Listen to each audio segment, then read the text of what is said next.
Hello, good morning.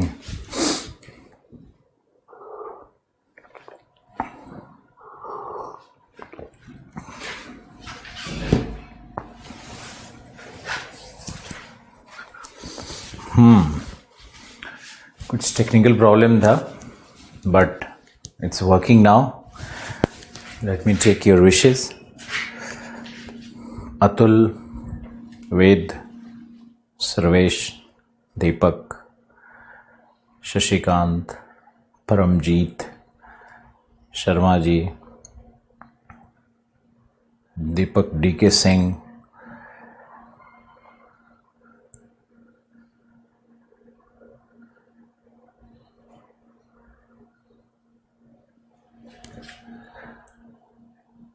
Sir Rupa mid simple English में केवल मिल रहा है। रूपा मिड सिंपल इंग्लिश में ही है, हिंदी में नहीं है। राहुल, मीना, सर्वेश गुड मॉर्निंग,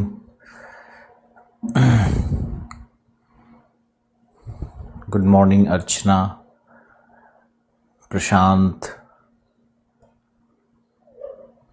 दीपक, Rajesh, Mohit, no problem sir. Good morning Tiwari ji. Penguin dictionary भी केवल इंग्लिश में ही है, बिल्कुल प्रकाश जी। पेंगुइन डिक्शनरी भी अजय कुमार गौतम, हाय अजय। वसीम मुरादाबादी, वाह, एक तो हुल्लड़ मुरादाबादी का नाम मैंने सुना था, आज वसीम मुरादाबादी आए हैं। Okay then A K Gautam, Rachna, चलो okay, I have taken your wishes. So शुरू करते हैं।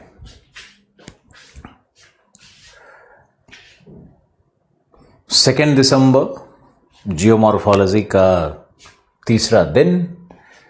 जियोलॉजिकल टाइम स्केल मैंने कल आपको बताया, और जियोलॉजिकल टाइम स्केल में प्लीस्टोसीन आइस एज है, और एक मैंने आपको बताया था कार्बोनीफेरस भी आइस एज है। तो दो आइस एज या दो हिमयुग की चर्चा मैंने उसमें की। और पर्वत निर्माण के 4 फेज हैं। सबसे पहले प्री कैम्ब्रियन, एक छोटा सा रिवीजन करते हैं। एक प्री कैम्ब्रियन है जिसमें अरावली प्रोटेरोजोइक माउंटेन्स हैं, अरावलीज। फिर दूसरा फेज है कैलेडोनियन माउंटेन्स का, जो कि ऑर्डोविशियन से डेवोनियन के बीच में है। तीसरा हर्सिनियन पर्वत हैं, जो कि कार्बोनीफेरस और लेट कार्बोनीफेरस यानी कि पर्मियन के जो पर्वत हैं, वो पर्मियन से जुरासिक के बीच में जो पर्वत बने हैं उनको हर्सिनियन कहते हैं। फिर मैंने आपको बताया था टर्शियरी तृतीयक यानी अल्पाइन पर्वत की श्रृंखलाएं तृतीयक काल में बनी है। तो ये 4 पर्वत निर्माण के फेज और कैलेंडर आपको याद होना चाहिए। कोई भी पूछे कहे कि भाई डेवोनियन कब है, तो एक रफली आपको आइडिया होना चाहिए कि लगभग 380-320 मिलियन वर्ष पूर्व ये डेवोनियन फेज था, डेवोनियन काल था। जो भी ऐसा कोई पूछे कि कार्बोनीफेरस क्या है, तो रफली यू शुड रिमेंबर 280 और 300 मिलियन ईयर्स। डेटा कोई बहुत फिक्स नहीं कर सकते हो तुम, कहीं 300 मिलेगा, कहीं 280 मिलेगा, तो परेशान नहीं होना है। कोई पूछे क्रिटासियस क्या है, तो 120। कम से कम कार्बोनीफेरस, कैम्ब्रियन और क्रिटासियस, इनको जरूर याद रखना चाहिए। ओलिगोसीन में 2 बहुत बड़े इवेंट हैं। पहला इवेंट तो है कि हिमालय की उत्पत्ति, ग्रेटर हिमालय की उत्पत्ति हो रही है, और दूसरा इवेंट है इवोल्यूशन ऑफ मैन, मानव प्रजाति का भी इवोल्यूशन हो रहा है। और मानव प्रजाति के इवोल्यूशन क्रम में जो एक सीरीज बनी है उसको भी जरूर याद रखना चाहिए। जीएस के दृष्टिकोण से बहुत इंपॉर्टेंट हो जाता है कि कैसे पहले ड्राई प्लायोपिथेकस आया, फिर प्लायोपिथेकस आया, फिर उससे कैसे एक ब्रांच निकल करके चिंपैंजी बन गया, और दूसरा ब्रांच जो निकलता है, दूसरी जो शाखा निकलती है वो लंगूर की निकलती है। तो लंगूर की शाखाएं हैं, चिंपैंजी की शाखा है, और एक होमोशेपियन की शाखा निकलती है। और होमोशेपियंस में फिर होमो हैबिलिस है, फिर होमो इरेक्टस है, पहले होमो इरेक्टस है, फिर होमो हैबिलिस है, फिर होमोशेपियन है, फिर होमोशेपियन है, जो आप हो और हम हैं। तो ये धीरे धीरे ये इवोल्यूशन हुआ है। इवोल्यूशन का एक ट्री बनता है, उस ट्री को भी नेट पे ढूंढ करके देखने की कोशिश करो। पहले तो ज्योग्राफी में रेस ऑफ मैनकाइंड था, जब हम लोग इसको पढ़ते पढ़ाते थे, लेकिन अब सिलेबस का पार्ट नहीं है रेस। इंडिया पेपर में रेस है, लेकिन पेपर 1 में रेस नहीं है। तो ये ट्री अब नहीं पढ़ा जाता है, लेकिन जीएस के दृष्टिकोण से बहुत इंपॉर्टेंट होगा। तो जियोलॉजिकल इवेंट के साथ साथ, भूगर्भिक परिघटनाओं के साथ साथ, आपको जो ह्यूमन इवोल्यूशन है, जो स्पीसीज का इवोल्यूशन है, जो विभिन्न जंतुओं, प्रजातियों, वनस्पतियों का जिस प्रकार विकास हुआ है जिस काल में, उसको भी थोड़ा बहुत जानना चाहिए। और तीसरा जानना चाहिए क्लाइमेट चेंज कब कब हुआ है, और आइस एज इन पर्टिकुलर कब कब आया है। क्योंकि अगर कोई आइस एज नहीं है तो या तो फिर वो नॉर्मल पीरियड है या फिर वार्म पीरियड है।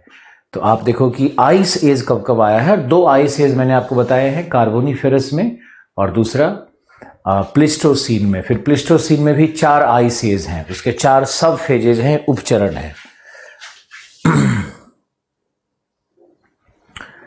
मोहित तिवारी लिख रहे हैं,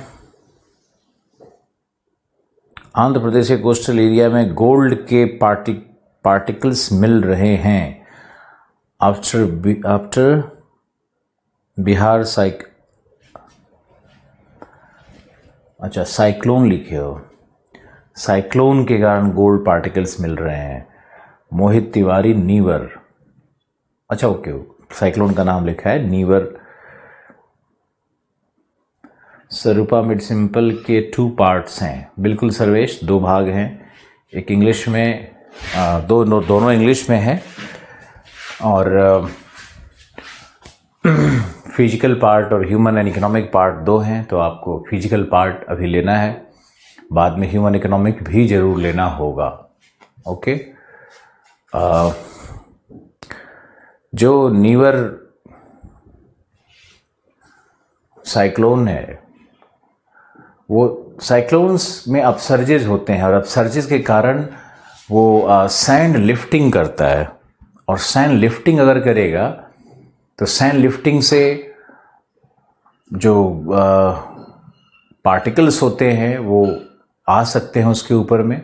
अभी इस पे रिसर्च तो आना बाकी है कि कहाँ से आया है, जब रिसर्च आएगा तभी क्लियर होगा। वैसे सैंड लिफ्टिंग फिनोमेना है कोस्टल एरिया में।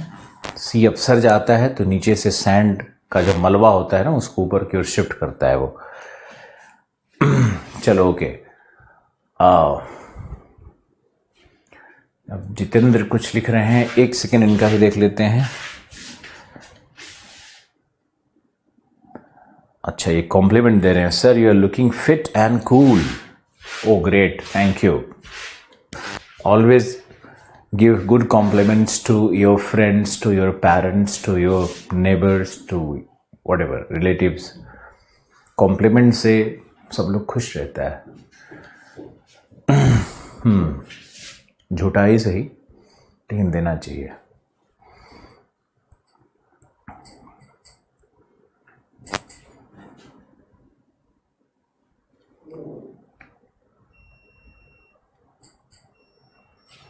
Okay, now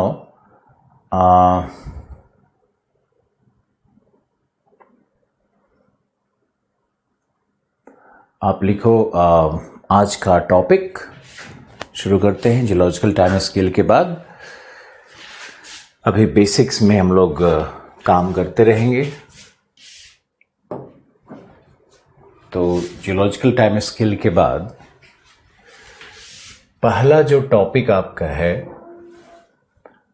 वो है फैक्टर्स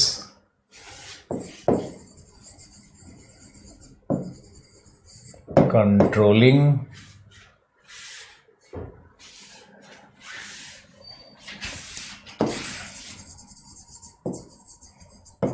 लैंडफॉर्म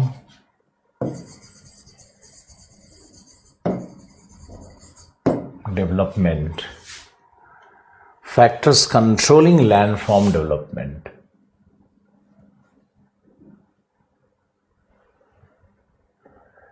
ये हमारा टॉपिक है आज का, और इसको पढ़ते हैं।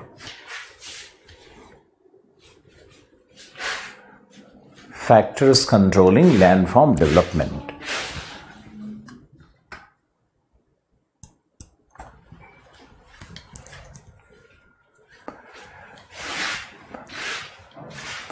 अब आप लिखो, इस पे एक शॉर्ट नोट्स लिखवाते हैं, एक लंबा लिखवाते हैं, क्योंकि इसमें कई प्रश्न अंदर में छुपे हुए हैं। पहला टॉपिक है, कॉन्सेप्ट बिल्डिंग के लिए भी है, और इससे कई प्रश्न आ चुके हैं। तो इससे प्रश्न का डायमेंशन क्या होगा उसको भी समझने की आवश्यकता है। तो आपके सिलेबस को भी शुरू कर रहे हैं, और उसके बेसिस पे बेसिक्स को भी, आधार जो है जियोमॉर्फोलॉजी का, उसको भी पढ़ने की कोशिश करना है। आप देखो, लिखो लैंड फॉर्म क्या है। पहले तो लैंड फॉर्म क्या है हमने 2 परिभाषाएं आपको लिखवाई थी, या 3 शायद लिखवाई थी। आज लिखो एक अलग सामान्य परिचय। लिखो लैंड फॉर्म, स्थलाकृति।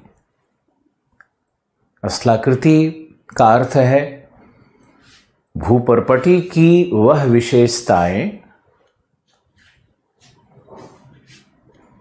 भूपर्पटी की वह विशेषताएं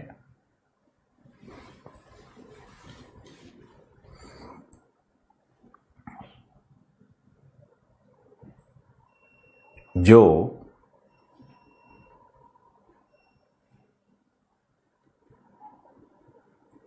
या जो नहीं, जिसमें आयाम, परिमाण,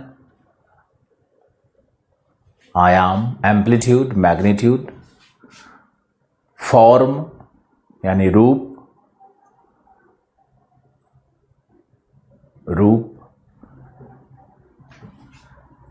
ज्यामितीय लक्षण, ज्योमेट्री, डायमेंशन। डायमेंशन का हिंदी क्या होता है? आप लोग सोच के लिख लो, डायमेंशन। एवं द्रव्यमान होता है, मास होता है, मास द्रव्यमान होता है। यानी भूपर्पटी की वे विशेषताएं जिसमें परिमाण है, आयाम है, आयाम मतलब एम्पलीट्यूड मतलब ऊंचाई है, उसमें मैग्नीट्यूड है, उसमें मास है, उसमें जियोमेट्रिकल शेप है, उसकी आकृति है, उसका एक प्रारूप है, उसमें ऊंचाई है, उसमें ज्यामितीय संरचना है। ये सब स्थलाकृतियां होती है। आगे लिखो, स्थलाकृतियों का निर्माण अंतर्जात एवं बहिर्जात शक्तियों के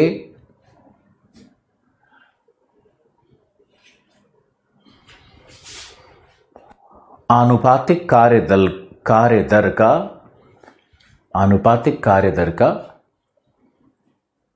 प्रतिफल होता है। आनुपातिक कार्य दर का प्रतिफल होता है।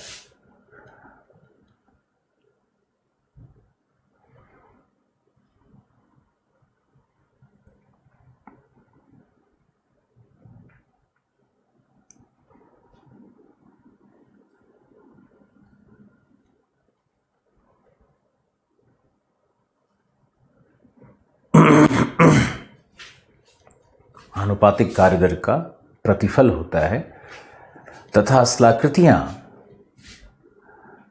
अपने प्रदेश के संरचना, अपने प्रदेश विशेष के संरचना, प्रक्रियाओं एवं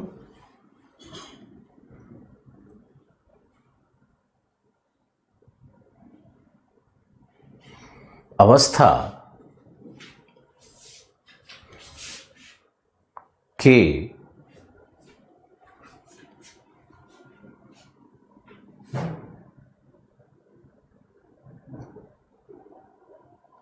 सामूहिक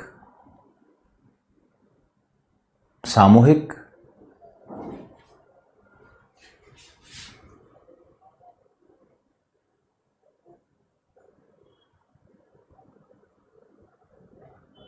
कार्यफल के परिणाम होते हैं हमने डेविस का नाम बिना लिखे ही उनकी बातों को लिखवाया। आंसर राइटिंग में ऐसे करना चाहिए। हर बार डेविस के अनुसार नहीं करना है, पेंग के अनुसार नहीं करना है। उनकी बातों को लिखना बहुत जरूरी है, क्योंकि उससे अच्छी बात आप नहीं बना सकते हो। आगे लिखो, नेक्स्ट पैराग्राफ। अस्लाकृतियों के उद्भव एवं विकास का अर्थ है, अस्लाकृतियों के उद्भव एवं विकास का अर्थ है उनकी उत्पत्ति तथा, या ऐसे लिख लो, का अर्थ है अंतर्जात शक्तियों के द्वारा उनकी उत्पत्ति एवं बहिर्जात शक्तियों के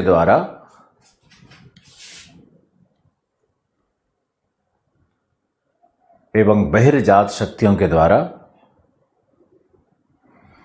उनमें रूपांतरण तथा द्रव्यमान क्षय की प्रक्रिया के द्वारा, पर्वत का द्रव्यमान घट रहा है ना, नदियां काट रही है ना, तो द्रव्यमान क्षय की प्रक्रिया के द्वारा उनके ज्यामितिक संरचना में परिवर्तन,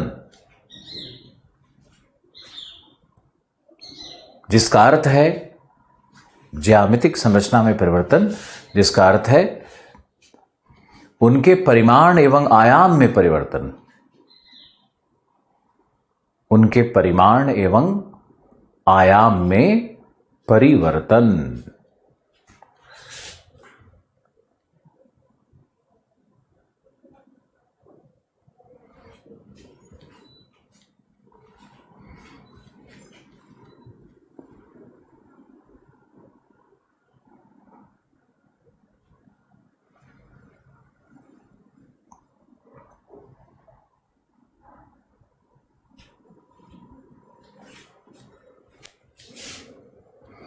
परिमाण एवं आयाम में परिवर्तन।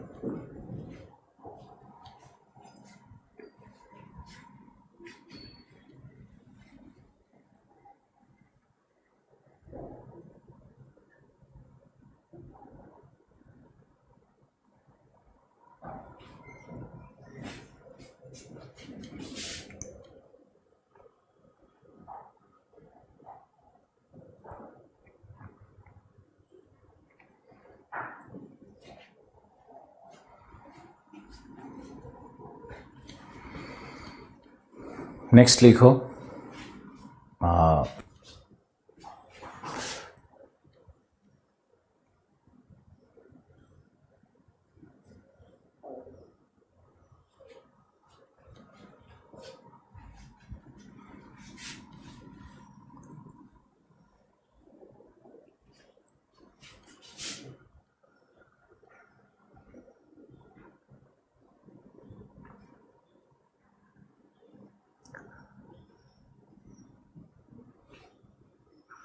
लिखो, अर्थात उत्पत्ति जन्य कारक एवं अस्लाकृतियों में रूपांतरण करने वाले कारक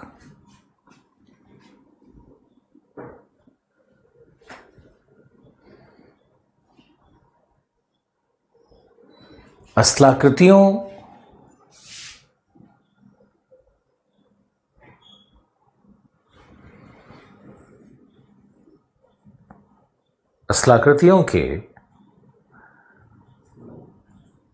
प्रारूप को निर्धारित करते हैं,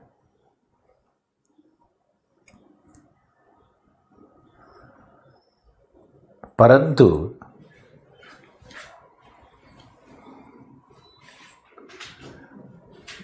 कुछ ऐसे कारक भी होते हैं, कुछ ऐसे कारक भी होते हैं जो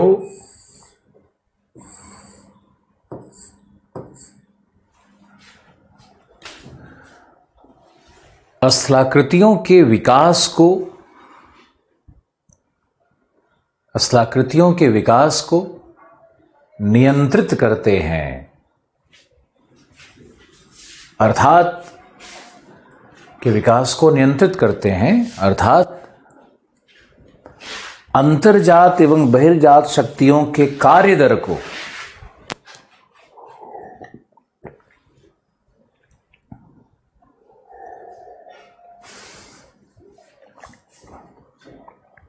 अंतर्जात एवं बहिर्जात शक्तियों के कार्य दर को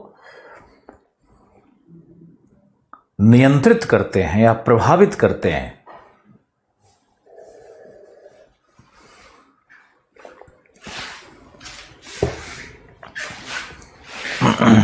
के कार्य दर को प्रभावित करते हैं।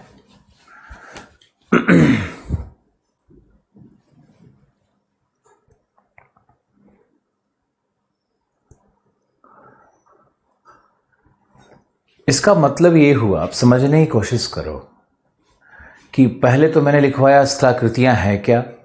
अब विषय शुरू हो गया है तो बहुत ध्यान से सुनना है। स्थलाकृतियां है क्या? स्थलाकृतियां वो हैं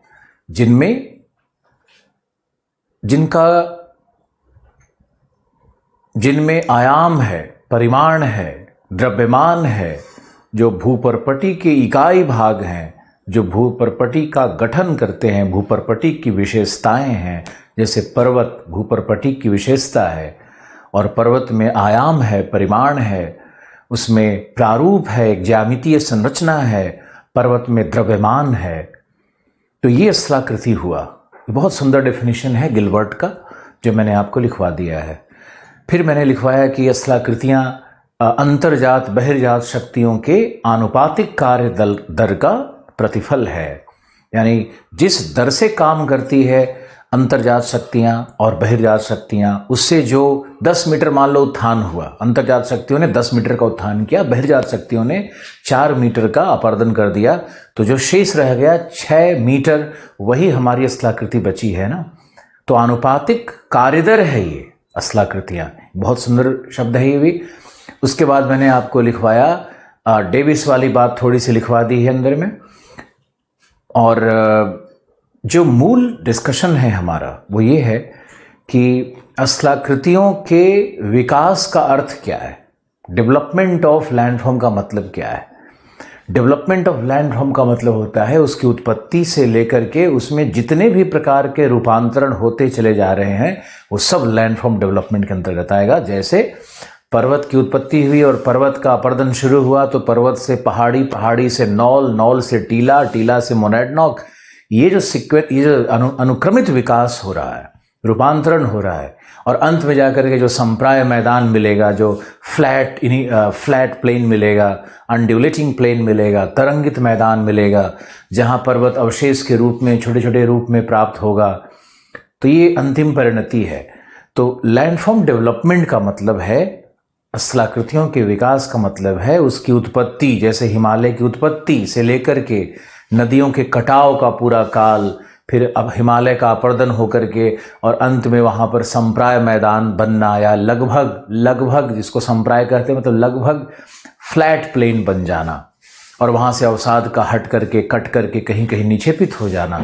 तो ये संपूर्ण काल को ही हम लोग लैंडफॉर्म डेवलपमेंट कहते हैं। लैंडफॉर्म डेवलपमेंट का मतलब जो एक मूर्ख, ऐसे नहीं बोलना चाहिए मूर्ख, लेकिन हाँ जो एक इडियट, फिर वही हो गया, खैर, जो विद्यार्थी या शिक्षक पढ़ा रहे हैं उनसे मुझे बहुत परेशानी है कि लैंडफॉर्म डेवलपमेंट का मतलब वो समझाते हैं कि जब हिमालय की उत्पत्ति हो रही हो और हिमालय की ऊंचाई बढ़ रही हो वही लैंडफॉर्म डेवलपमेंट है। बिल्कुल नहीं। लैंडफॉर्म डेवलपमेंट का मतलब है कि हिमालय की ऊंचाई उत्पत्ति के बाद जो स्थलाकृतियों में परिवर्तन हो रहा है, जैसे I shape valley V shape valley बन गई, V shape valley U shape valley बन गई, ये लैंडफॉर्म डेवलपमेंट है। U shape valley concave valley बन गई, अवतल घाटी बन गई विशाल, जो पर्वत थे वो कट करके पहाड़ी बन गए, पहाड़ी कट करके मोनैडनॉक बन गए, मोनैडनॉक कट करके नॉल बन गए। ऐसे जो एक सीक्वेंशियल डेवलपमेंट है, इसको हम लोग लैंडफॉर्म डेवलपमेंट कहते हैं, है ना। तो आशा है कि ये कॉन्सेप्ट आपको क्लियर हुआ होगा पहले। अब दूसरा कॉन्सेप्ट जो आपको क्लियर करना है वो ये है कि ओरिजिनेटिंग फैक्टर्स और कंट्रोलिंग फैक्टर्स। लैंडफॉर्म डेवलपमेंट में हम लोग दो फैक्टर्स को पढ़ते हैं। पहला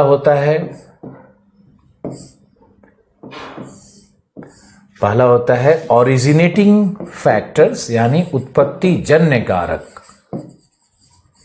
ओरिजिनेटिंग फैक्टर्स, उत्पत्ति जन्य कारक। और दूसरा होता है उत्पत्ति जन्य कारक। हिंदी में लिखते रहो, नहीं तो पता नहीं फिर कोई परेशान ना होने लगे। जो बोलते हैं हिंदी तो उसको तुरंत लिखा करो। ओरिजिनेटिंग फैक्टर्स और दूसरा है कंट्रोलिंग फैक्टर्स, नियंत्रक कारक। यह है नियंत्रक कारक और यह है उत्पत्ति जन्य कारक।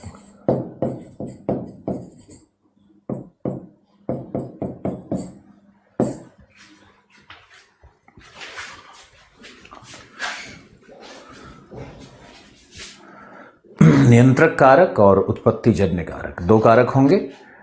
और ओरिजिनेटिंग फैक्टर्स में क्या होगा कि लैंडफॉर्म डेवलपमेंट में ओरिजिनेटिंग फैक्टर्स में जो आता है वो आएगा इंडोजेनेटिक, यानी अंतर्जात शक्तियां। इस चार्ट को जरूर बनाओ, अंतर्जात शक्तियां। और दूसरा होगा बहिर्जात, एक्सोजेनेटिक शक्तियां। लेकिन हमारा विषय क्या है? हम लोग अंतर्जात और बहिर्जात शक्ति को, यानी इस सेक्शन ए को बाद में पढ़ेंगे, सिलेबस में बाद में आएगा। और आज हमारा जो विषय है, जो यूपीएससी ने आपके लिए सबसे पहला विषय निर्धारित किया है, वो यूपीएससी ने बी किया है। तो यूपीएससी की बुद्धिमत्ता को हम लोग ना चैलेंज करें तो बहुत अच्छा रहेगा। और क्यों किया है ये आपको विषय पढ़ते पढ़ते समझ में आएगा। अभी आपको समझना है कि इन दोनों में अंतर क्या है। इसको नोट डाउन कर लो, 30 सेकंड का समय दे रहे हैं।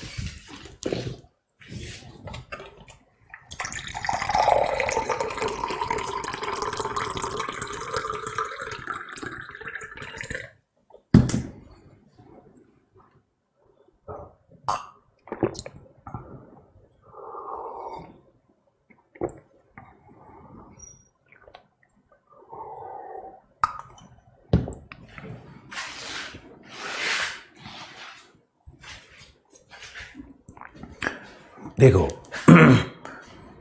कंट्रोलिंग फैक्टर का मतलब क्या है, अर्थ क्या है कंट्रोलिंग फैक्टर का। मैंने आपको लिखवाया कि जो कारक अंतर्जात बहिर्जात शक्तियों के कार्य दर को नियंत्रित करे, कार्य दर को, intensity and magnitude of work, Indo और एक्सोजेनेटिक फोर्सेस का।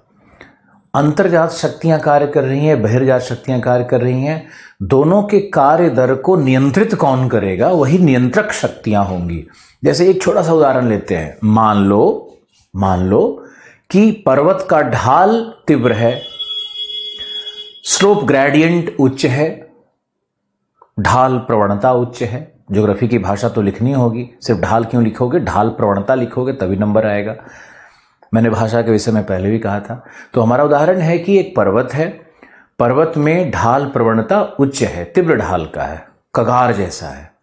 अभी बताओ कि यहां पर रेट ऑफ इरोजन, अपरदन का दर, बहिर्जात शक्तियों का कार्य दर तीव्र होगा या निम्न होगा? तीव्र होगा, क्योंकि ढाल तीव्र है तो कटाव, अपरदन तीव्र होगा। अब अगर तीव्र है, अगर उसी ढाल को हमने फ्लैट कर दिया, समतल कर दिया, तो क्या अपरदन का दर वही होगा? नहीं होगा, अपरदन का दर घट जाएगा। यानी यहां पर बहिर्जात शक्तियों के कार्य दर को नियंत्रित करने वाला कारक ढाल है, ढाल प्रवणता है। यानी अंतर्जात और बहिर्जात शक्तियां तो उत्पत्ति जन्य कारक हैं, रूपांतरण करने वाले कारक हैं, लेकिन उनके क्रियाओं को नियंत्रित करने वाला जो कारक होगा वह ढाल है। यानी कंट्रोलिंग फैक्टर का हम लोग लिस्ट अगर बनाएंगे, कंट्रोलिंग फैक्टर का अगर हम लिस्ट बनाएंगे तो उसमें एक फैक्टर हमारा आएगा स्लोप या स्लोप ग्रेडियंट। स्लोप ग्रेडियंट, ढाल प्रवणता, ढाल प्रवणता।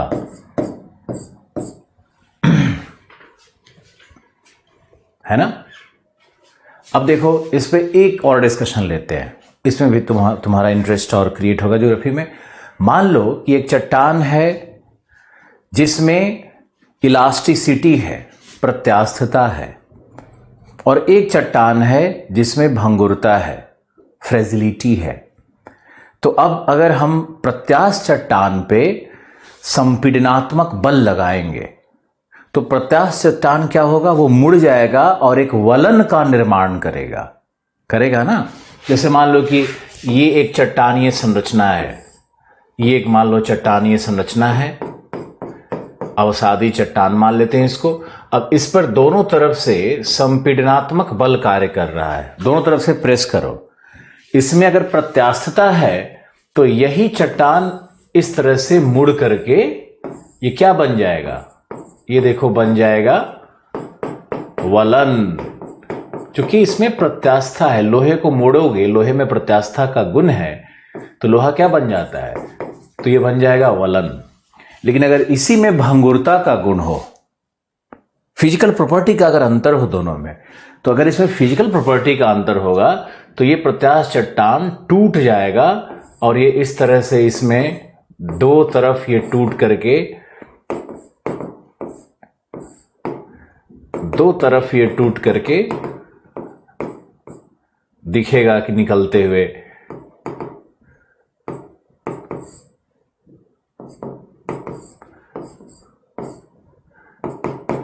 देखो ये इस तरह से अगर हम यहां पे बल लगाएंगे तो ये टूटेगा। हम इसको दोबारा डायग्राम बना देंगे, शायद उधर छुप गया होगा हमारे सिंबल से, कोई बात नहीं है, तो हम दोबारा डायग्राम। लेकिन आप ऐसे समझने की कोशिश करो कि अगर हम प्रत्यास्थता का बल लगाएं, प्रत्यास्थ चट्टानों पर अगर हम बल लगाएंगे तो उसका परिणाम क्या होगा? उसका परिणाम होगा कि वह वलन में परिणत हो जाएगा, और वलन में परिणत होगा इसका मतलब यह है कि जो प्रत्यास्था का गुण है वह उस चट्टान के से बनने वाले अस्ताकृति को प्रभावित कर रही है। तो ये क्लास ले रहे हैं अभी।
कूड़े वाले घंटी बजा दिए, तो कभी धोबी वाले, तो कभी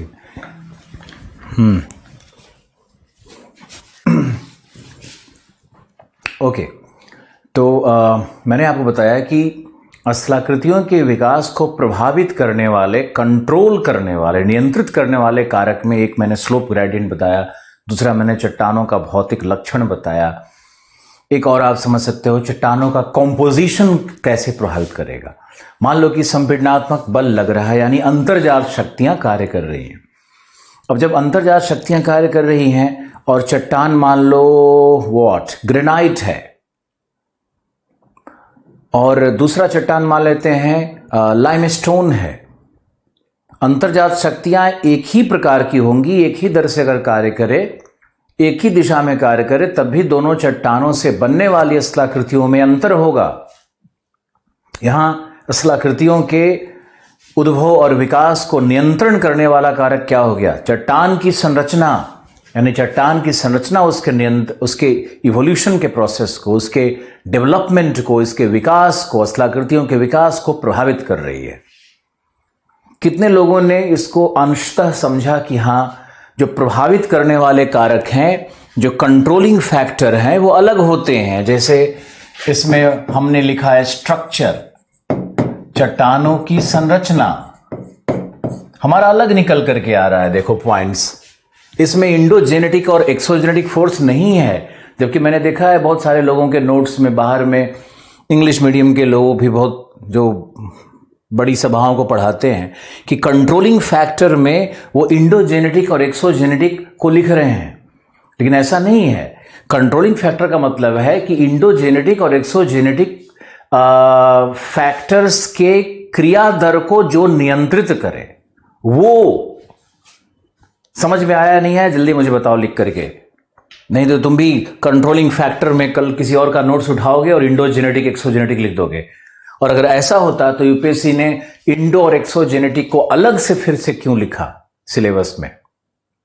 ये साफ दिखा रहा है। फिर आगे जाकर के ये प्रश्न भी आया है, और प्रश्न देखो थॉर्नबरी के स्टेटमेंट से आया है कि संरचना स्थलाकृतियों के उद्भव एवं विकास का नियंत्रक कारक है, प्रमुख नियंत्रक कारक है, ऐसा प्रश्न भी आया है। तो इसका मतलब ये बात इस्टेब्लिश हो जाती है कि नियंत्रक कारक में हम लोगों को संरचना और स्लोप ग्रेडियंट और क्लाइमेट यानी जलवायु,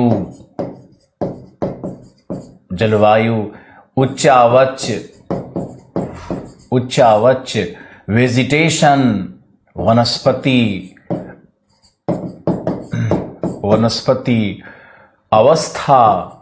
अवस्था भी जो टाइम का डिवीजन है, अवस्था भी कार्य दर को प्रभावित करती है। यंग स्टेज में अपर्दन का दर कुछ और होता है, ओल्ड स्टेज में अपर्दन का दर कुछ और होता है, निक्षेपण का दर कुछ और होता है। तो अवस्था भी एक नियंत्रक कारक है। अवस्था डायरेक्ट कार्य नहीं कर रही है, लेकिन जो उसमें जो क्रियाएं उत्पन्न होती हैं अवस्था में, उसको नियंत्रित कर रही हैं। तो अवस्था भी एक नियंत्रक कारक होगा।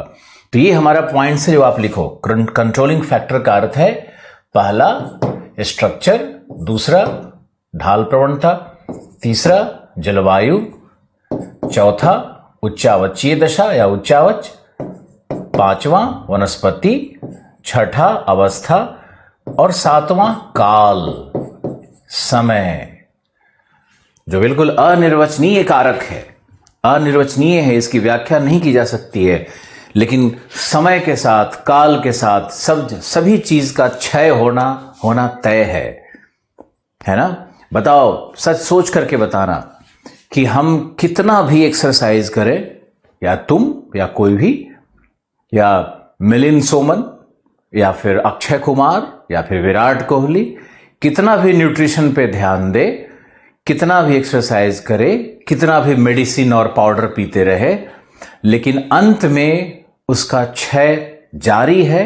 वो क्षय के दर को कंट्रोल कर सकता है। आप हो सकता है कि आप 38 साल में आप 30 साल के दिखो, ऐसा हो सकता है, लेकिन ये नहीं हो सकता है कि आपका जो हो सकता है कि आप 90 साल में मरने वाले थे, आप 110 साल जी सकते हो, लेकिन जो क्षय है, जो मृत्यु है, जो अंत है, वो तो तय है। और जब मृत्यु तय है तो उसमें एक ही फैक्टर काम कर रहा है, और वो कौन है? काल, time. As the time progresses decay is imminent. कहते हैं ना कि जैसे जैसे समय और काल सब निकलते रहता है, वैसे वैसे हर चीज का डिके हो रहा है। पहाड़ है, पर्वत है, पृथ्वी है, सूर्य है, सबका। तो काल के ग्रास में सब समाहित हो जाता है। तो जब भी हम लोग भूगोल में डिस्कशन करेंगे तो टाइम के कॉन्सिडरेशन को कभी नहीं छोड़ेंगे। टाइम और स्पेस हमारे लिए, ज्योग्राफर्स के लिए बहुत इंपॉर्टेंट चीज है। हम लोग टाइम और स्पेस में परिघटनाओं की व्याख्या करते हैं। तो यहां भी हमने एक पॉइंट लिख दिया, काल यानी टाइम। अवस्था का मतलब मैंने आपको बताया कि अवस्था क्या होती है। अवस्था है जैसे युवावस्था, प्रौढ़ावस्था, जीर्णावस्था, है ना, जैसे युवावस्था, प्रौढ़ावस्था, जीर्णावस्था या वृद्धावस्था, ये अवस्था है। युवावस्था हो, मान लो हिमालय युवावस्था में है तो अपर्दन का दर कैसा होगा, नदियां कैसी होंगी, अभी नदियों का वेलोसिटी कैसा होगा, ढाल का प्रवणता कैसा होगा, ये सब युवावस्था पर निर्भर कर रहा है। फिर आप जाओगे प्रौढ़ावस्था में, फिर आप जाओगे जीर्णावस्था में या वृद्धावस्था में तो अरावली का दृश्य सामने आता है। अरावली में नदियों का क्या स्वरूप है, आप सोचो, देखो और भूगोल को अंतर्निहित करने का कोशिश करो कि भूगोल मुझे दिखनी शुरू हो जाए। हम एग्जाम्पल इसीलिए आपको देते रहते हैं। तो हमारा काल का मैंने उदाहरण दे दिया, मैंने अवस्था समझा दिया कि अवस्था भी अंतर्जात बहिर्जात शक्तियों के कार्य दर को प्रभावित करती है। वनस्पति पे आते हैं तो वनस्पति भी बहुत इंपॉर्टेंट है। मान लो एक उदाहरण लेते हैं कि एक पर्वत का ढाल है जहां पर वनस्पति है, जंगल है, फॉरेस्टेड है, और दूसरा पर्वत का ढाल है जहां पर वनस्पति नहीं है। दोनों में अपर्दन किसका जल्दी होगा? जल्दी बताओ, लिख करके बताओ। अपर्दन का दर वनस्पति वाले ढाल पे होगा।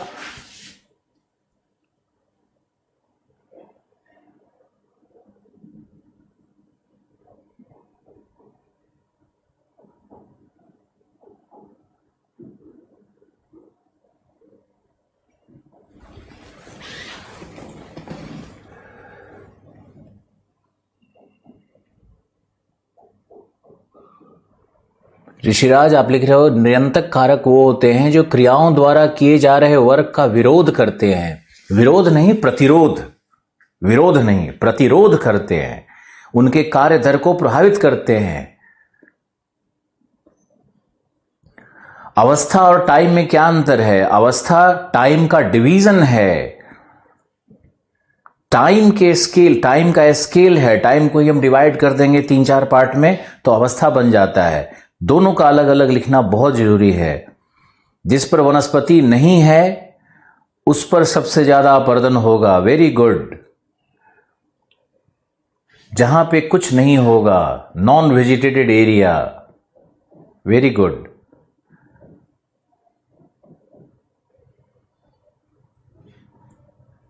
जहां वनस्पति ना होगा वहां, ठीक है, सब लोग सही लिख रहे हो, बिल्कुल सही।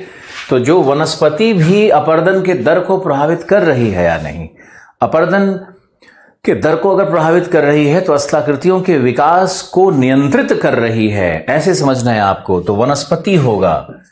अब आओ उच्चावचीय दशा। उच्चावच का अर्थ क्या है? उच्चावच का अर्थ है उच्च, अवच।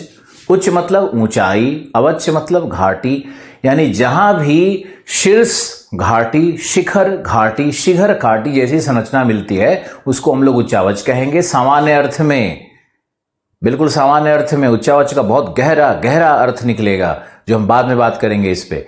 लेकिन अभी हमारे लिए उच्चावच का मतलब है height and depth, elevation and valley. जो कहीं भी अगर श्रृंगगर्त ऐसी संरचना मिल रही है तो उच्चावच।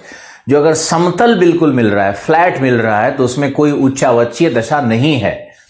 समझ रहे हो ना? वो तो मैदान है, वो पेनी प्लेन है, वो बिल्कुल मैदान है। और उसी में अगर पर्वतीय संरचना, घाटी संरचना मिल रही है तो वो उच्चावच हो जाता है। उच्चावच का मतलब तो ये होता है कि जिसमें ढाल हो प्लस ढाल, slope plus aspect of slope. देखो हमने कोशिश किया हिंदी पहले लिखने का तो हम भूल ही गए। Slope plus aspects of slope, aspects of slope कहते हैं इसको, आगे पढ़ाएंगे इसको। तो यानी इसका मतलब हुआ ढाल और ढाल के पहलू, ढाल के पक्ष, ये दोनों को मिलाकर के होता है। यानी उच्चावच क्या होता है? जिसमें ढाल हो और ढाल के पक्ष, यानी एस्पेक्ट ऑफ स्लोप का मतलब होता है ढाल की ढाल की दिशा क्या है, ढाल की एंगल क्या है, एंगुलैरिटी क्या है। यहां देखो, अगर हम लोग इस शब्द रिलीफ को लेंगे तो रिलीफ का मतलब होता है slope plus aspects of slope. अब एस्पेक्ट्स ऑफ स्लोप का मतलब होता है angularity, angularity plus direction of slope. सब लिखते रहना है, direction of slope, angularity and direction of slope, ये एस्पेक्ट ऑफ स्लोप है। अब देखो, एंगुलैरिटी का मतलब है कोणीय दशा। कोणीय दशा किस प्रकार की है, तो मान लो कोई स्लोप अगर 0 से 10 डिग्री सेंटीग्रेड डिग्री का स्लोप है, डिग्री एंगल का स्लोप है, और एक स्लोप है मान लो 35 से 75 डिग्री का, तो जिसका स्लोप ज्यादा कोणीय होगा वहां पर अपवर्तन ज्यादा होगा। डायरेक्शन का मतलब है कि इसमें दो होता है, एड्रेट स्लोप, ADRET एड्रेट स्लोप, और यूबैक स्लोप, ADRET एड्रेट, UBAC यूबैक स्लोप। तो एड्रेट का मतलब है सूर्याभिमुख,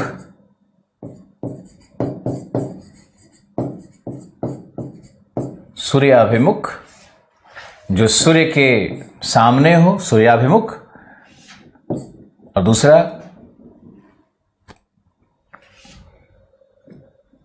सूर्य से जो दूसरी साइड में हो, क्या लिखोगे, सूर्य सन अपोजिट स्लोप हो गया ये। सूर्य के एक होता है सूर्याभिमुख, सूर्य के सामने, और दूसरा क्या होगा इसका उल्टा, जो सूर्य के मान लो सनलाइट इधर पड़ रहा है तो ये सूर्याभिमुख हो गया, और दूसरी तरफ जहां सनलाइट नहीं पड़ रहा है उसको क्या बोलेंगे, मुझे लिख करके बताओ।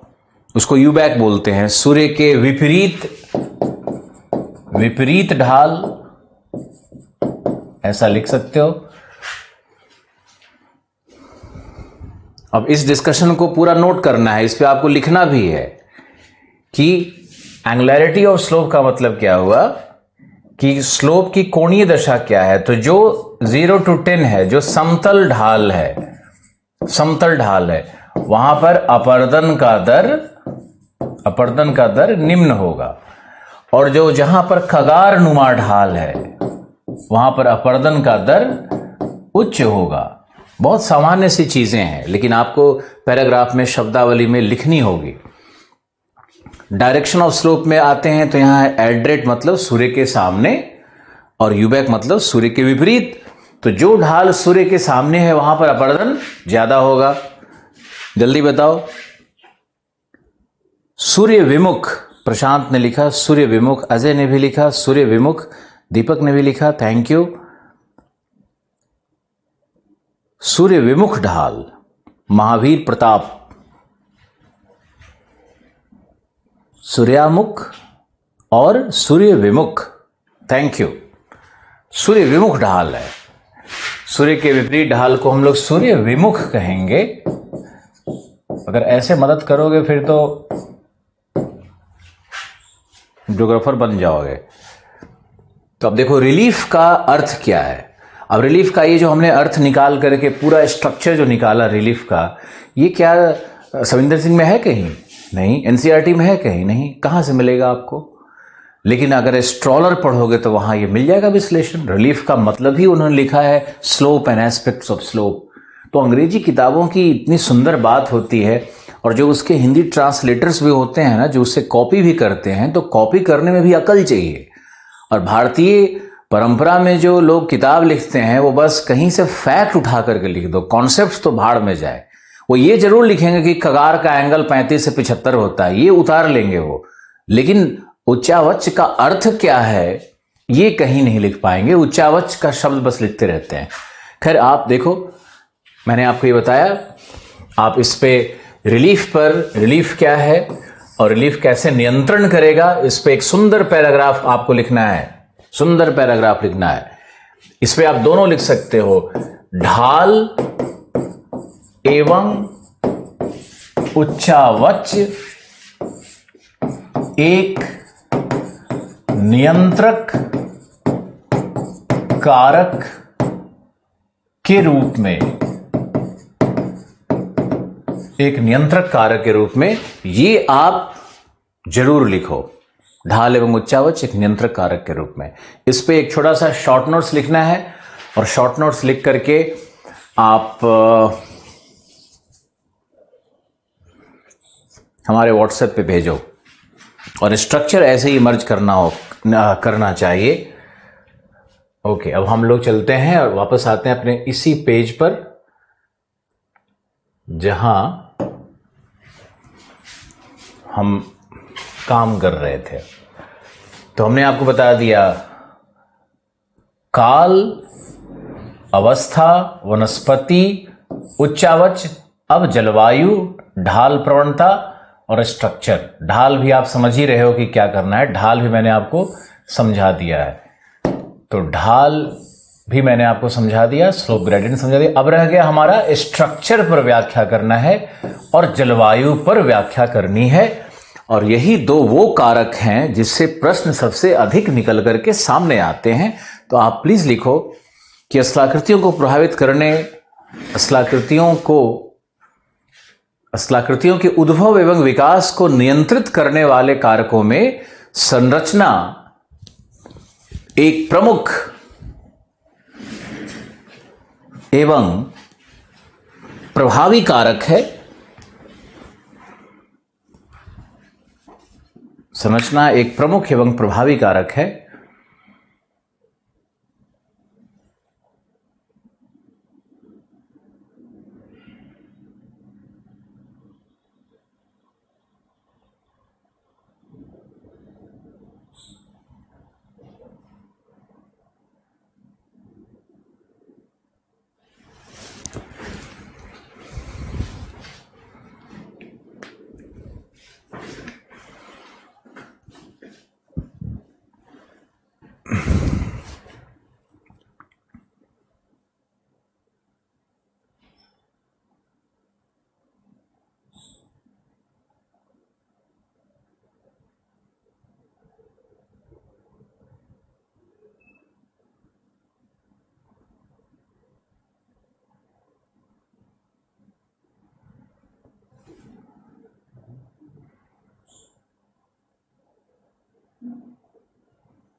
जो उनमें प्रतिबिंबित होता है, जो उनमें प्रतिबिंबित होता है,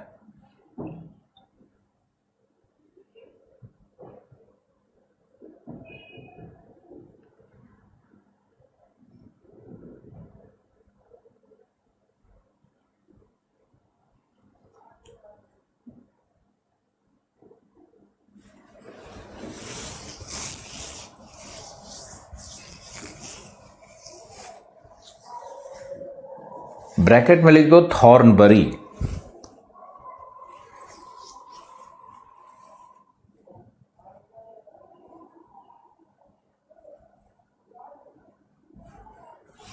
ब्रैकेट में थॉर्नबरी।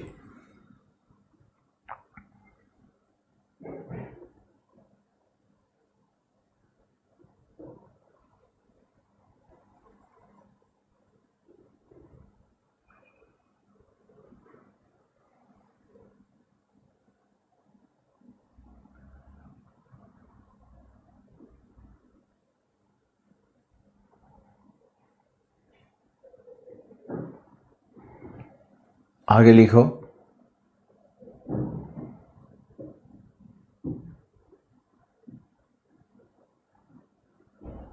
Next paragraph.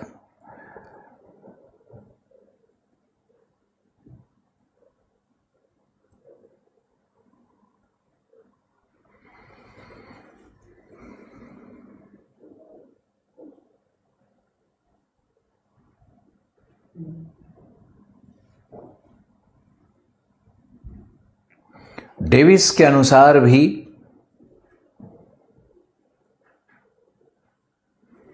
स्थलाकृतियां, संरचना, प्रक्रिया एवं अवस्था के प्रतिफल होते हैं।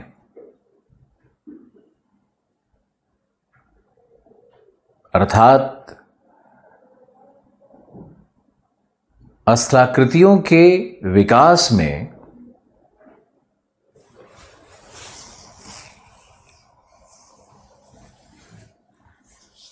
संरचना के महत्व को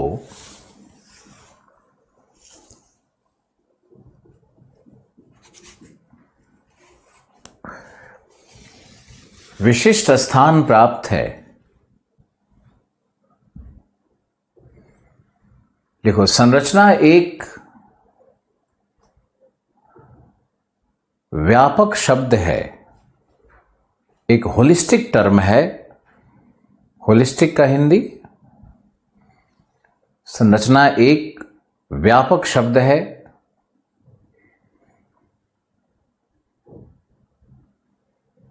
जिसके अंतर्गत चट्टानों के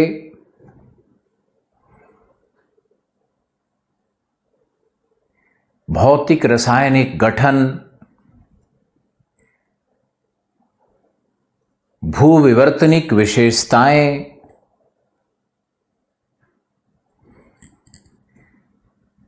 संस्तरीकरण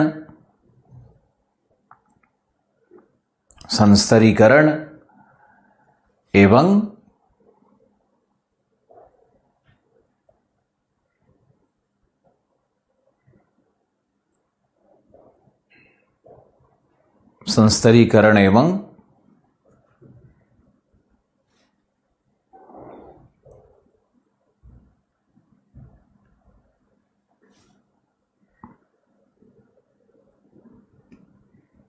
ढाल के स्वरूप अथवा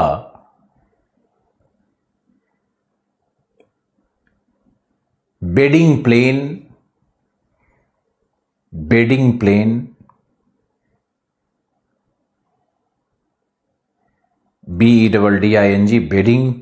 PLANE, बेडिंग प्लेन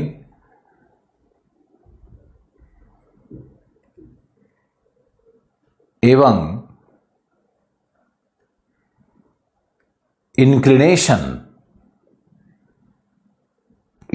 मतलब आपतन, इंक्लिनेशन आपतन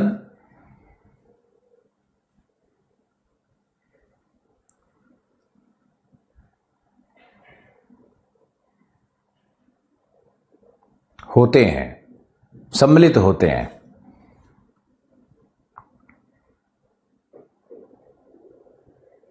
अर्थात संरचना के अंतर्गत तीन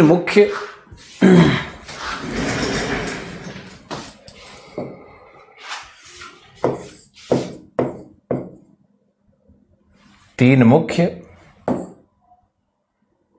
तत्व सम्मिलित हैं।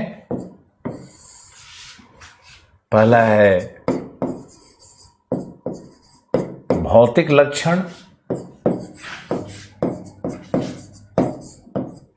दूसरा है रासायनिक,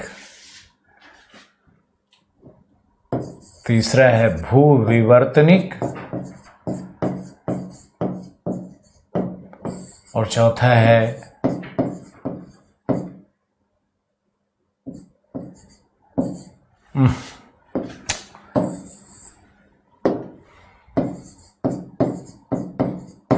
शैल संस्तरीय। चौथा है शैल संस्तरीय, यानी लिथोस्ट्रैटिग्राफिकल।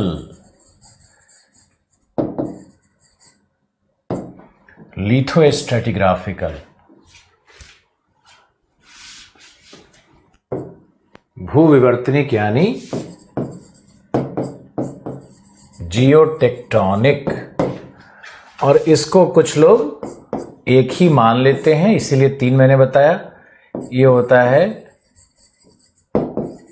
Physico chemical. तो ये तीन संरचना के तीन मुख्य अभिलक्षण होते हैं। इस चार्ट को बनाओ।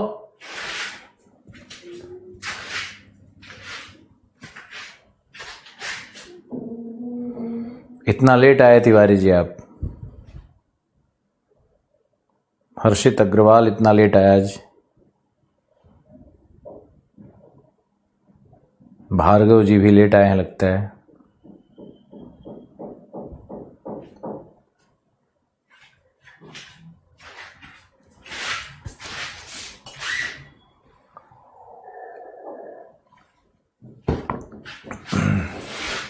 फिजिको केमिकल में आओ तो ये इसमें सबसे पहला होता है कि गठन क्या है। गठन क्या है चट्टानों का? गठन का मतलब हुआ कि कैल्शियम कार्बोनेट से बना है या सिलिका ऑक्साइड से बना है या फेरोमैग्नेशिया से बना है। फेरोमैग्नेशिया से बना है। तो इस तरह से चट्टानों का संगठन या गठन उसका जो होगा, केमिकल कॉम्पोजिशन क्या होता है। तो ये जो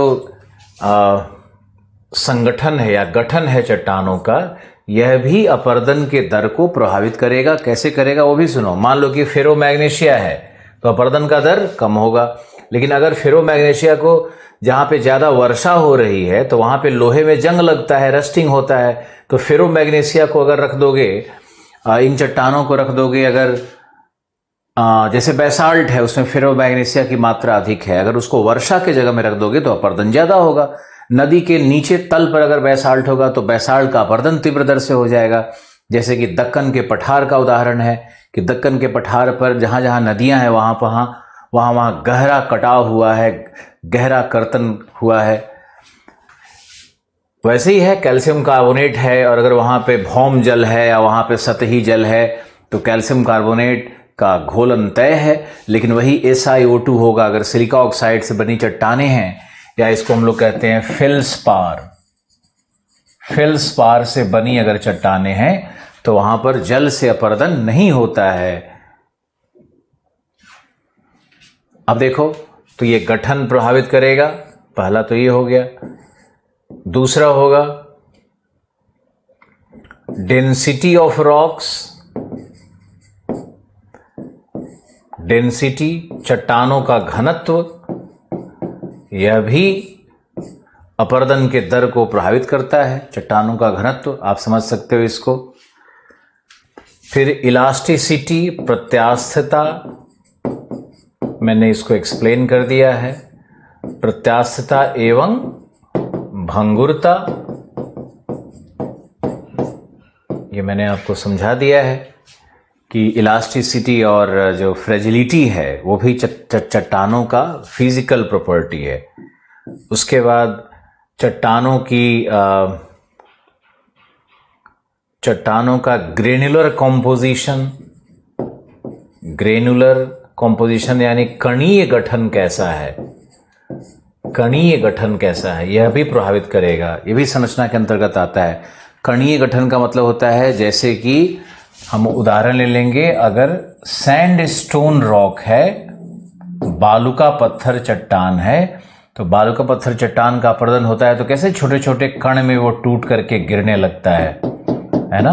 लेकिन वही मान लो कि अगर आग्नेय चट्टान है, अगर हम उदाहरण ले लेते हैं आग्नेय चट्टान का, जो मैग्मा लावा के जमाव से बना हुआ चट्टान है, तो ये आग्नेय चट्टान में ग्रेन्स नहीं होते हैं, इसमें क्रिस्टल्स बन सकते हैं, इसमें रवा बन सकता है, रवा युक्त चट्टान हो सकता है, तो उसका अपरदन का दर अलग होगा। चट्टानों में क्रिस्टल है, चट्टानों में ग्रेन है, इस पर भी निर्भर करता है कि अपरदन का दर कैसा होगा। वीडियो को कम से कम 2-3 बार खुद के लिए देखना और अपने दोस्तों के लिए अगर शेयर कर रहे हो तो बस अपना नुकसान करोगे और कुछ नहीं करोगे। ओके। तो फिजिको केमिकल के अंतर्गत हम उसके कॉम्पोजिशन को देखते हैं, उसके डेंसिटी को देखते हैं, उसके इलास्टिसिटी को देखते हैं, उसके ग्रेनुलर गणीय गठन को देखते हैं। ये सब मिलकर के फिजिकल केमिकल प्रॉपर्टीज कहलाता है। और इसमें आप और भी सोच सकते हो कि चट्टानें कितनी डक्टाइल हैं। तो फिजिकल प्रॉपर्टी में हाँ, उस चट्टानों की तापीय दशा किस प्रकार का है, उसका थर्मल कंडीशन क्या है, टेम्परेचर किस तरह के टेम्परेचर कंडीशंस में है वो। तो टेम्परेचर चट्टानों का जो आंतरिक ताप है वह भी प्रभावित करेगा अपरदन के दर को। तो आप इसका एक अच्छा सा चार्ट बना सकते हो, इस पे भी एक बहुत सुंदर पैराग्राफ लिखा जा सकता है। तो आप इस पे तो किताब लिख दोगे, तुम्हारी योग्यता अगर होगी तो। जितना स्ट्रक्चर हम बता रहे हैं वो बहुत डिटेल्ड स्ट्रक्चर है, वो तुम फील भी करोगे कि बहुत डिटेल्ड स्ट्रक्चर है। शॉर्ट नोट्स आएगा तो उसमें से आपको जैसे फिजिको केमिकल प्रॉपर्टीज को लेकर के इसमें से कुछ एक दो पैराग्राफ बस बना देना है, हम तो डिटेल लेकर के जाएंगे ही। अब जियो टेक्टोनिक में आते हैं। पहले इसको एक बार 20 सेकेंड्स में लिख लो।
लिथोस्ट्रेटिग्राफिकल, शैल संस्तरीय, ओके, और जियोटेक्टोनिक, दो शेष रहता है। तो ऐसा करते हैं कि इसको थोड़ा हटाते हैं, इसके लिए स्पेस क्रिएट करेंगे। और जियोटेक्टोनिक में अगर आओगे तो इसमें कई सारे पॉइंट्स बनेंगे, जैसे चट्टानों में भ्रंशन है या वलन है। ये देखना होता है कि चट्टानों में भ्रंशन है या वलन है। अगर चट्टानें वलित हैं तो उसमें कॉम्प्रेशन काम किया है, संपीडनात्मक बल काम किया है, तो चट्टानें बहुत मजबूत होती हैं। जैसे ग्रीवा खंड का उदाहरण है। अगर चट्टानें ग्रीवा खंड के रूप में हैं, यानी नैप्स के रूप में अगर मिलते हैं, नैप्स होता है जो टूटा हुआ, अभी पढ़ाएंगे आपको आने वाले दिनों में, जो टूटा हुआ वलन है पर्वतों का, है ना, तो बहुत कठोर होता है ग्रीवाखंड, तो इसका अपर्दन कम होगा। भ्रंशन यानी जो भ्रंशित चट्टानें हैं, जिन चट्टानों में दरार है, गांव की भाषा में समझो, जिन चट्टानों में क्रैक्स है, दरार है, कमजोर है, उनका अपर्दन तीव्र होगा। तो भ्रंशन का प्रभाव क्या होगा, वलन का प्रभाव क्या होगा। जियोटेक्टोनिक में और भी हो सकता है कि उन चट्टानों में इंक्लिनेशन कैसा है, किस कोणीय दशा पर, वो कोणीय दशा क्या है वो भी निर्धारित करेगा। इसके बाद देखा जाता है कि इसमें संधियां हैं या नहीं चट्टानों में, यानी ज्वाइंट किस प्रकार का है, जॉइंट्स किस प्रकार का है, संधियां है चट्टानों में या नहीं। या आप देखोगे तो क्रिस्टलाइजेशन किस प्रकार का है, यानी रवाकरण किस प्रकार चट्टानों का है, ये सब भी देखा जाता है। तो ये सब जियोटेक्टोनिक फीचर्स होता है किसी भी चट्टान का। संधियां अगर ज्यादा होंगी, जैसे संधियों में बेहतरीन एग्जाम्पल है ग्रेनाइट का, तो ग्रेनाइट में संधियां होती है। और लाइमस्टोन यानी चूना पत्थर, और सैंडस्टोन यानी बालुका पत्थर, और बैसाल्ट इन सब में संधियां नहीं होती है, जबकि ग्रेनाइट में संधियां होती है। जिस चट्टान में रवा होगा, यानी जिस चट्टान में लार्ज क्रिस्टल्स बनेंगे, उसी में संधियां बनती है। संधियां भी बिल्कुल जैसे हीरा है तो हीरा में क्रिस्टल होता है, स्फटिक है, स्फटिक में क्रिस्टल होता है, ग्लास है, ग्लास में क्रिस्टल नहीं होता है, ग्लास टूटने के बाद देखते हो बिल्कुल पाउडर की तरह हो जाता है, लेकिन वही हीरा को काटोगे तो अंदर से क्रिस्टल पे क्रिस्टल निकलने लगता है। उसका कई साइड्स होता है हीरा का, तुम देखोगे तो, स्फटिक को देखोगे तो। उसी तरह से ग्रेनाइट में जो मैग्मा जमता है ना, तो मैग्मा क्रिस्टल के रूप में बन जाता है, बड़ा क्रिस्टल, छोटा छोटा नहीं, बड़ा क्रिस्टल, कमरे के बराबर का क्रिस्टल, तुम्हारे हॉल के बराबर, इतना बड़ा बड़ा क्रिस्टल मिलता है। अभी हम चूरू के पास एक गांव गए थे, तो वहां पर एक छोटी सी पहाड़ी है, उसके ऊपर एक मंदिर था, महाभारता पीरियड का मंदिर है चूरू के पास एक गांव में। तो उस मंदिर पे गए तो वहां पहाड़ पे ऐसा लगता है ना, जैसे सारी चट्टानें एक दूसरे पे रखी हुई हैं और बीच में कोई मिट्टी नहीं है।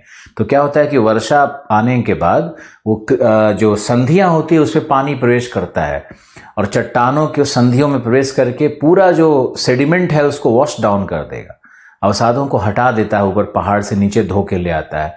तो पहाड़ लगता है कि एकदम बस ग्रेनाइट का गोला गोला सब रखा हुआ है एक दूसरे के ऊपर में, और वो गोला क्या है, वही क्रिस्टल है जो समय के साथ राउंड हो गया है या नुकीला हो गया है, अपरदन के कारण हो गया है, लेकिन है वो क्रिस्टल। तो आप कभी राजस्थान विजिट करो तो चूरू के पास उस गांव में जाओ, अब देखो शैल संस्तरीय लिथोस्ट्रेटिग्राफिकल का अर्थ क्या है, इसको भी देखते हैं। इसको आपने नोट डाउन कर लिया होगा। तो आप दूसरा देखो, शैल संस्तरीय, फिर इनको तो हटाना ही पड़ेगा।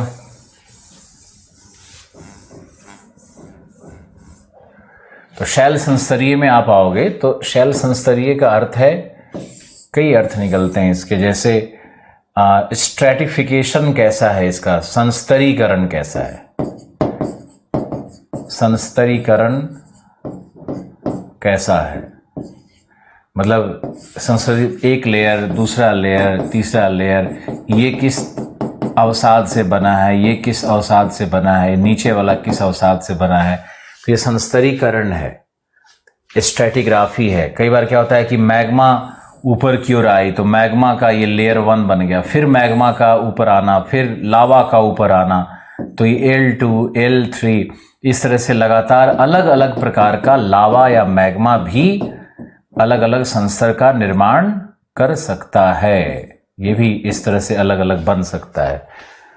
तो ऐसा नहीं है कि सिर्फ अवसादी चट्टानों में ही संस्तर मिलेगा, अवसादी चट्टान में भी मिलता है और संस्तर का निर्माण आग्नेय चट्टान में भी होता है। तो आग्नेय चट्टान और अवसादी चट्टान दोनों में संस्तर मिल सकते हैं। अब किस प्रकार का संस्तर है इस पर डिपेंड करता है।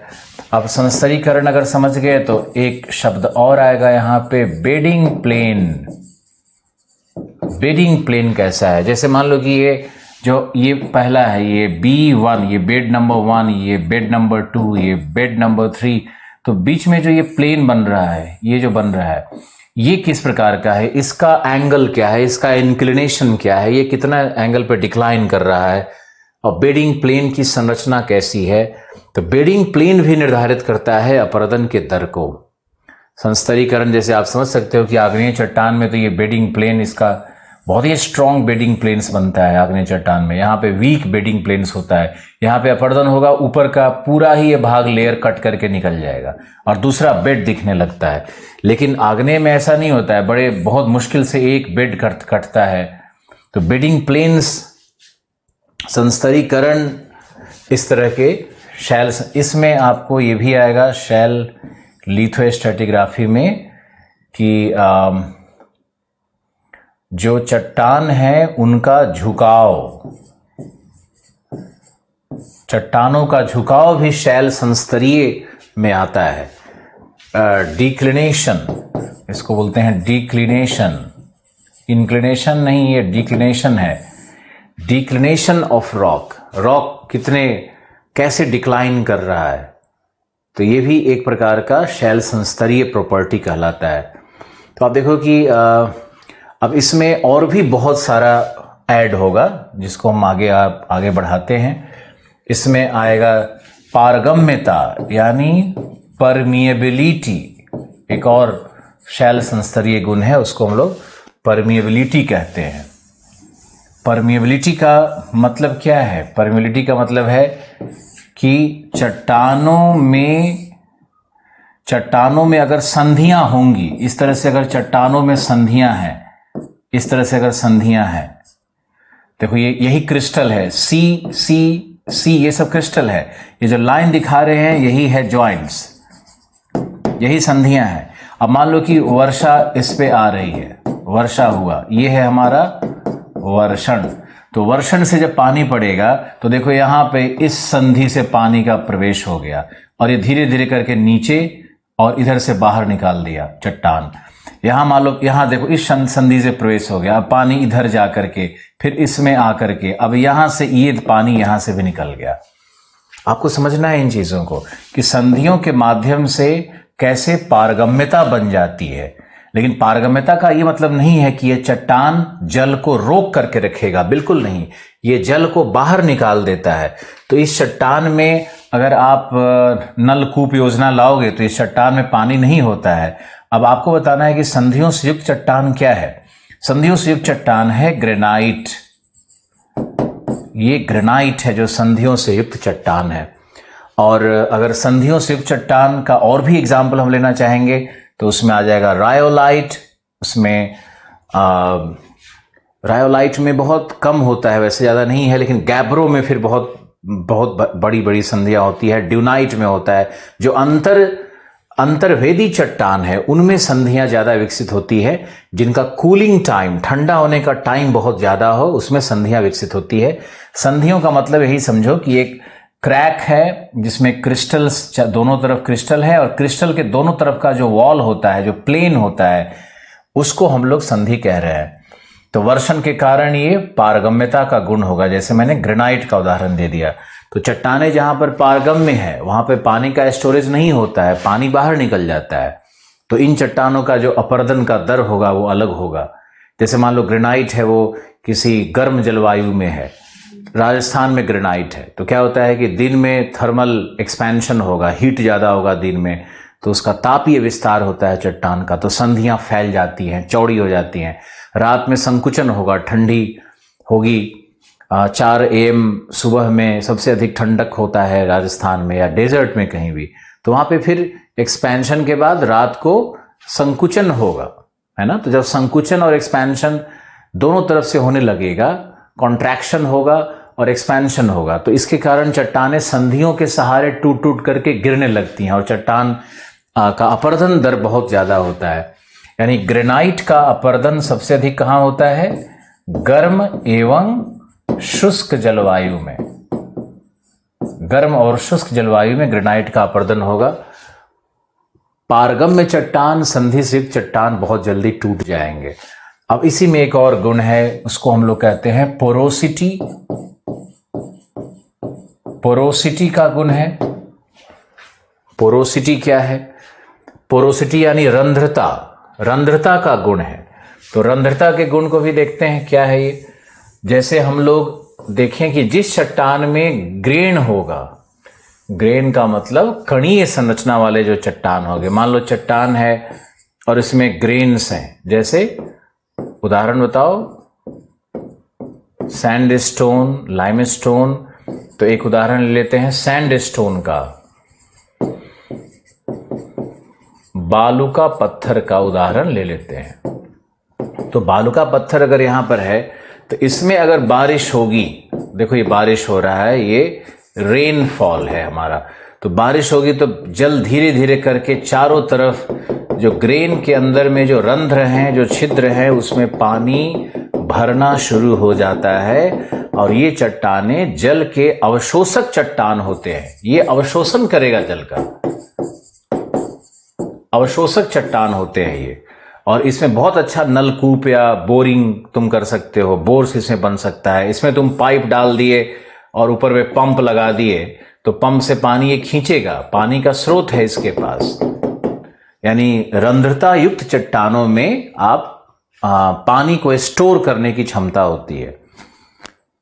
जैसे बुंदेलखंड में क्या है, बुंदेलखंड में आग्नेय चट्टान है और वहां पर ग्रेनाइट मोस्टली मिलता है, निस चट्टान मिलता है। ग्रेनाइट का ही मेटामॉर्फिक रूप है निस चट्टान, GNIE। तो ये निस चट्टान मिलता है। यहाँ पे पोरोसिटी है ही नहीं, यहाँ पे परमिएबिलिटी है, पारगम्यता है। तो बुंदेलखंड में ग्राउंड वाटर का अभाव होगा, बहुत सुंदर सा एग्जाम्पल है। और अवशोषक चट्टानें जैसे बिहार, उत्तर प्रदेश में, राजस्थान में भी हैं। और राजस्थान में तो जिप्सम का लेयर है तो थोड़ा प्रॉब्लम है, लेकिन जैसे पंजाब में फिर जाओगे तो वहाँ पे आपको सैंडस्टोन मिलेगा, आपको शेल रॉक्स मिलेगा, आपको लाइमस्टोन मिलेगा। तो वहाँ पे अवसादी चट्टान है, उनमें रंध्रता है। अब आप देखो इस पूरे लिस्ट को कि शैल संस्तरीय में कितने सारे पॉइंट्स हैं और ये सभी पॉइंट्स प्रभावित करते हैं अपरदन के दर को। और इस विषय को लेने का हमारा उद्देश्य ही ये था कि आप इस विषय को अपने बेसिक कॉन्सेप्ट के लिए यूज करो। और यूपीएससी ने भी इसको पहला इसीलिए रखा है कि आप चट्टानों के विषय में, उसकी संरचना के विषय में थोड़ा पहले ज्ञान प्राप्त करो, फिर आगे चल करके हम लोग इस पे विशेष बात करेंगे। चट्टानों का प्रकार क्या है? प्रकार है, आपको मालूम है एनसीईआरटी में बहुत छोटा सा दिया हुआ है कि प्रकार में आग्नेय चट्टान है जिसको प्राथमिक चट्टान कहते हैं, प्रथम चट्टान कहते हैं। ये पैतृक चट्टान भी है क्योंकि इसी से बाकी चट्टानों का जन्म होगा। ज्वालामुखी के उद्भेदन से बनता है आग्नेय चट्टान। अवसादी चट्टान है जो अपरदन से बनेगा, निक्षेपण से बनेगा, भूआकृतिक प्रक्रमों के द्वारा निक्षेपण और अपरदन से बनेगा। फिर है तीसरा आपका आग्नेय चट्टान। तो आग्नेय चट्टान में भी जो तीसरा है आपका मेटामॉर्फिक चट्टान, कायांतरित चट्टान, जो आग्नेय का कायांतरण हो जाए या फिर अवसादी चट्टानों का कायांतरण हो जाए। कायांतरण का अर्थ है कि उसके फिजिकल केमिकल प्रॉपर्टी में इतना परिवर्तन हो कि पूर्व के एक भी लक्षण न दिखें। परिभाषा को दोबारा वीडियो में देखना, मैंने क्या बताया आपको। उसके फिजिको केमिकल प्रॉपर्टी में इतने परिवर्तन हो तभी कायांतरण कहेंगे कि उसके पुराने लक्षण सब गायब हो जाते हैं।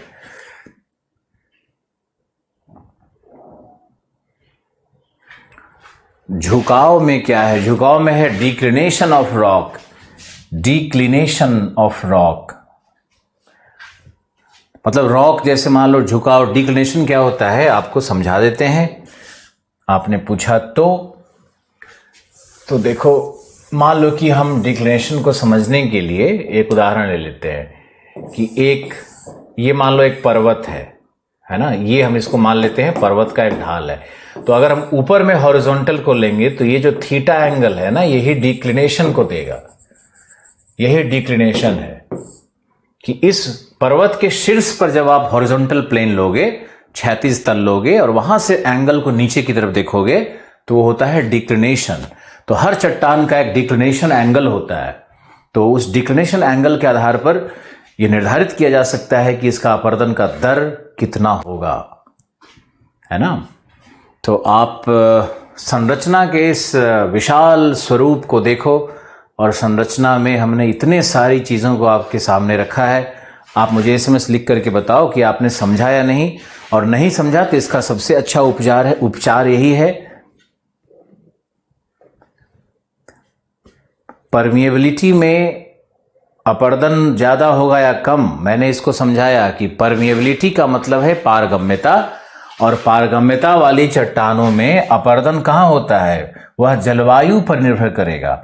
यदि गर्म एवं शुष्क जलवायु है तो वहां पर अपरदन ज्यादा होगा। जैसे मैंने राजस्थान का उदाहरण दिया है ना, आपको मैंने उस गांव वाली कहानी बताई, उसका वीडियो भी हमारे YouTube पे है। आप उस गांव के मंदिर को YouTube वाले वीडियो पे देख सकते हो कि कैसे वो पहाड़ पे महाभारत पीरियड का बना हुआ है। ओके जी सर, हर्षित ने लिखा जी सर समझ गए।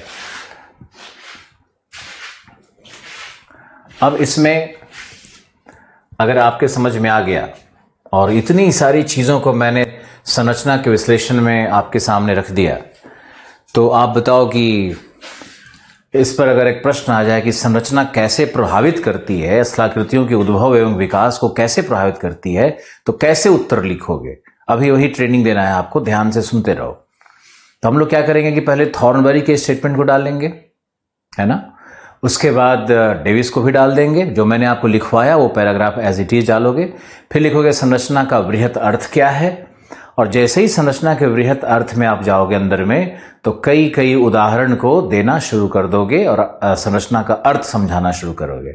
और कल के क्लास में इस पे एक हम मॉडल आंसर आपको और उदाहरण के साथ मॉडल आंसर आपको लिखवाएंगे।